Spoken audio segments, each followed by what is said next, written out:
Alright, so we are going to be talking about my most life-changing trip on shrooms. So this was back in February, actually. A close family member of mine had passed away, and I did not go to the funeral because I was stuck at work, unfortunately. So I was at home by myself, and I decided I'm gonna take 2.5 grams of shrooms that I had.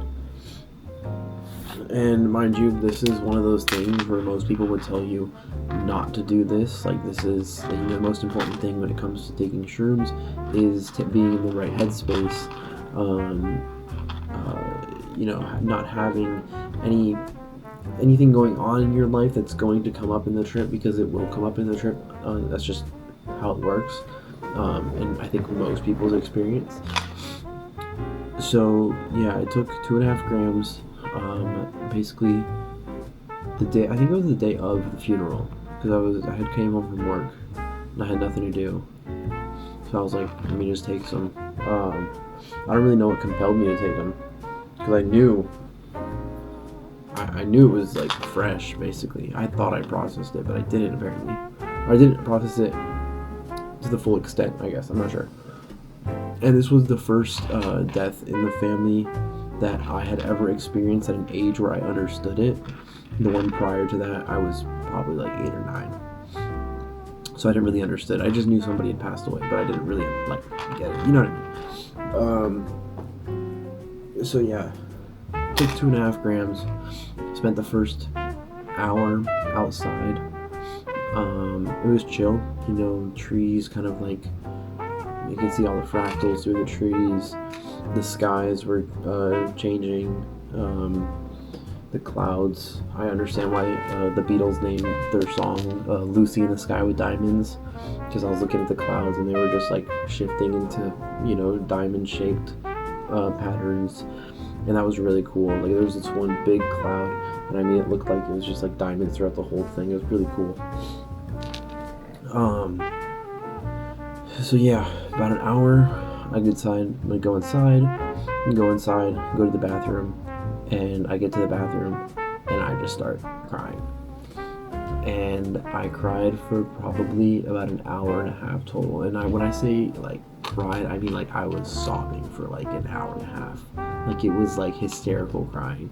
And I would come in and out of like crying, and then I'd be like dying laughing, and then I would forget why I'm laughing and go back to crying. And then it was just like, oh my, I felt like I was going insane, because it was just like non-stop. It was like looping, basically. It almost was like a thought loop, but it wasn't. Like, I wasn't really thinking. I was just letting it out, laughing, crying. And then one of the coolest moments on it, and I say coolest, which is weird to describe, a trip that had so much emotion behind it. But I got up and I looked in the mirror, and I saw the family member's face on my face. Like, my face had morphed into his face for a couple seconds, and it kind of shifted back and forth. And now, that sounds a little bit freaky, but for some reason it didn't freak me out. And honestly, I think about it, and I'll talk about this in another video about death. But personally, I don't think death exists. I don't think we actually die in the sense of like, when I'd go, like, physically I won't be here anymore, but spiritually I still will be, if that makes sense. So even though he's physically not here, spiritually he is still here, because all the things that he told me, all the things that he taught me, all the advice that he gave me, they're still with me. So there's still a piece of him that's still a part of me.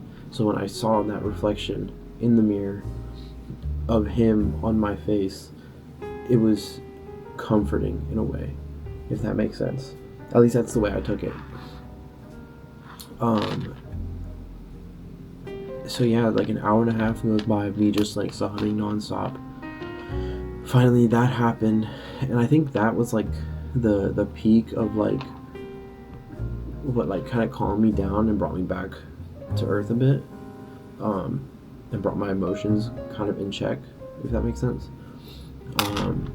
Because after that I kind of just went back into the living room, laid down, listened to music, and just kind of chilled out for the rest of it. Like there wasn't much going on after that. Like it wasn't a visual trip at all. There wasn't much visuals aside from when I was outside, and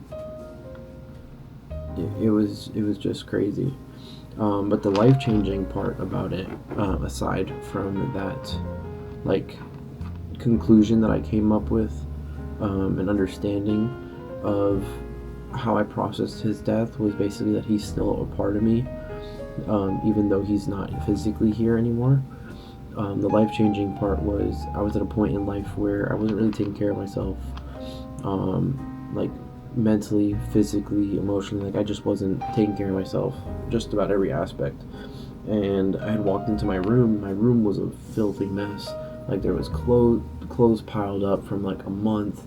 Like it was bad. Like I just wasn't taking care of myself, and I got so pissed off with myself, that I kind of did a 180 after that. For like within 2-3 days I had fixed everything, and I've done so much better since then. Like from February of when I took that trip to now, I'm a whole different person in the best way possible.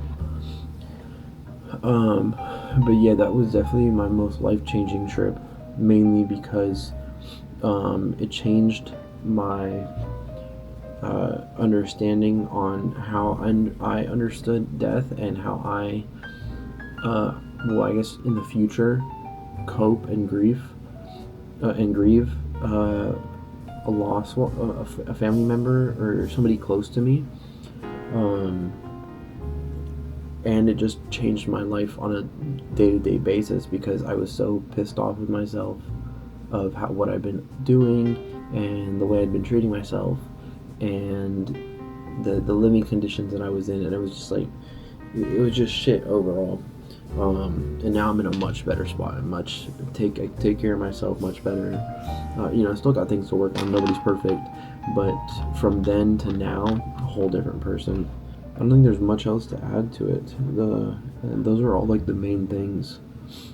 But yeah, I'm definitely gonna have another video where I just talk about death specifically. I mean, the way I explained it right now was a pretty decent explanation on my thoughts behind it, and my ideas and my beliefs behind it. So yeah, but hopefully you guys enjoyed this. I don't know what the next video will be about. Maybe it'll be about this, actually, about death, but I don't know. We'll figure it out. Hopefully you enjoyed, and I'll see you guys in the next one.